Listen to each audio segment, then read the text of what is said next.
জন্য প্রকৃত যদি মুসলমান হতে হয় আমাদের কয়েকটা বৈশিষ্ট্য অর্জন করতে হবে। প্রথম হচ্ছে কালেমাতে পূর্ণ বিশ্বাস।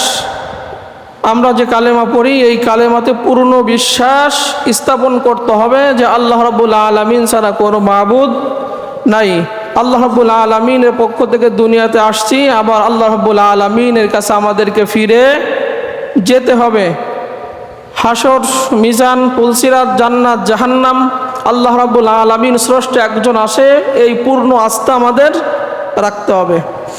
এরপর হচ্ছে আল্লাহ রাব্বুল আলামিন যে কিতাব পাঠিয়েছেন কুরআনুল কারীম, এর মধ্যে কোনো সন্দেহ পোষণ করা, একজন খাঁটি মুসলমান যদি হতে হয় আল্লাহ রাব্বুল আলামিনের বিধানের মধ্যে কোনো সন্দেহ পোষণ করার অবকাশ নাই। 3 নম্বর হচ্ছে আল্লাহ রাব্বুল আলামিনের পূর্ণ অনুগত করতে হবে। কিছু অনুগত করলাম কোরআনের আদেশ, কিছু মানলাম না, বিষয়টা এরকম না। আল্লাহ রাব্বুল আলামিনের পূর্ণ আদেশ, পূর্ণ অনুগত আমাদের করতে হবে, তাহলে আমরা খাঁটি মুসলমান হতে পারবো, নতুবা খাঁটি মুসলমান হতে পারবো না। দ্বীনের জ্ঞান আমাদের অর্জন করতে হবে। দ্বীনের জ্ঞান, আমরা দুনিয়াবি সমস্ত জ্ঞান অর্জন করতে পারি, টাকা খরচ করতে পারি, শিক্ষার জন্য দেশ বিদেশে সফর করতে পারি, কিন্তু দ্বীনের জ্ঞান আমরা এটা শিখতে চাই না।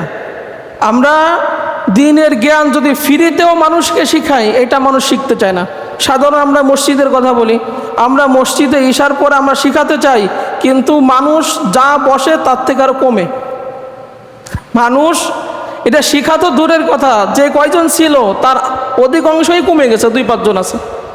তাহলে আমরা শিখাতে চাচ্ছি, তারপর আমরা পাচ্ছি না, এটা কিন্তু খাঁটি মুসলমানের কাজ না। অত আমরা দ্বীনের পূর্ণাঙ্গ জ্ঞান আমরা অর্জন করব। শিরিক নিফাক থেকে আমাদের বিরত থাকতে হবে।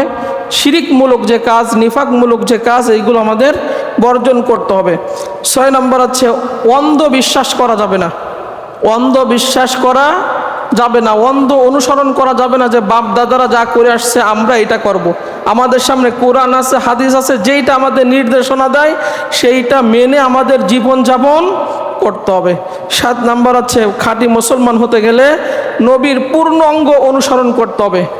বিশ্বনবী মুহাম্মদুর রাসূলুল্লাহ সাল্লাল্লাহু আলাইহি সাল্লামের সুন্নাতের পাবন্দ হতে হবে, পূর্ণ অঙ্গ অনুসরণ করতে হবে। 8 নম্বর সর্ব অবস্থায় আল্লাহ রাব্বুল আলামিনের উপরে ভরসা করতে হবে। দুঃখে থাকি, সুখে থাকি, যে অবস্থায় থাকি, সর্বহালাতে আল্লাহ রাব্বুল আলামিনের উপরে ভরসা রাখতে হবে। সৎ কাজের আদেশ দিতে হবে, অসৎ কাজের নিষেধ করতে হবে। নিয়মিত নামাজ আদায় করতে হবে। 1 ওয়াক্ত পড়লাম, শুধু জুমা পড়লাম, 2 দিন নামাজ পড়লাম, বিষয়টা এরকম না। রমজানের নামাজ পড়লাম। আপনার খাঁটি মুসলমান দাবি যদি করতে হয় তাহলে নিয়মিত 5 ওয়াক্ত নামাজ আদায় করতে হবে। বিনয়, কোমল এবং আল্লাহ ভীরু হতে হবে। তাকওয়া অর্জনকারী হতে হবে, তাওবাকারী হতে হবে।